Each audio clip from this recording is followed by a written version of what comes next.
Video editing tutorial tayo mga idol sa ganitong clip. Una, buksan na yung CapCut. At pagkatapos, may nakahanda na tayong dalawang clip. Yung nakahubad.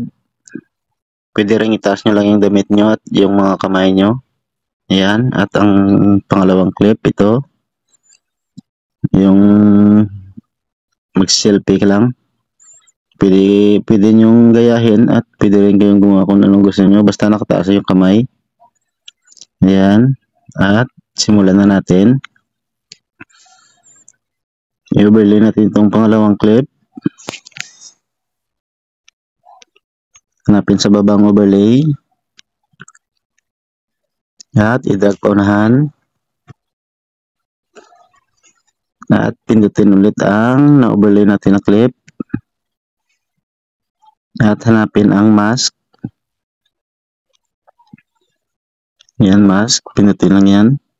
At iselect ang horizontal. Pagkatapos,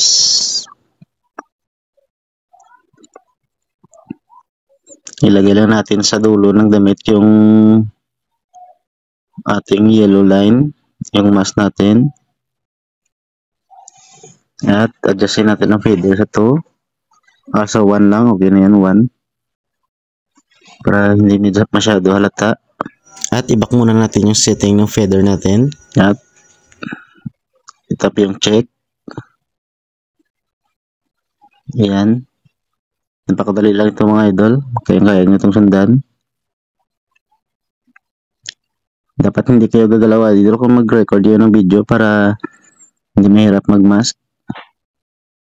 Steady lang yung katawan nyo. Yung kamay nyo lang dapat galawin nyo at yung ulo nyo. Ayan. Tapos, back ulit. Sa baba, back ulit. Hanapin ang aspect ratio. Tapos, i-check yung 9:16. Tapos, check sa baba. At, pindutin dito yung resolution natin. Dapat, naka 1080p yung resolution ng frame rate natin. Sagad na yan. Tsaka yung code rate ng bps. At, pwede natin export yan.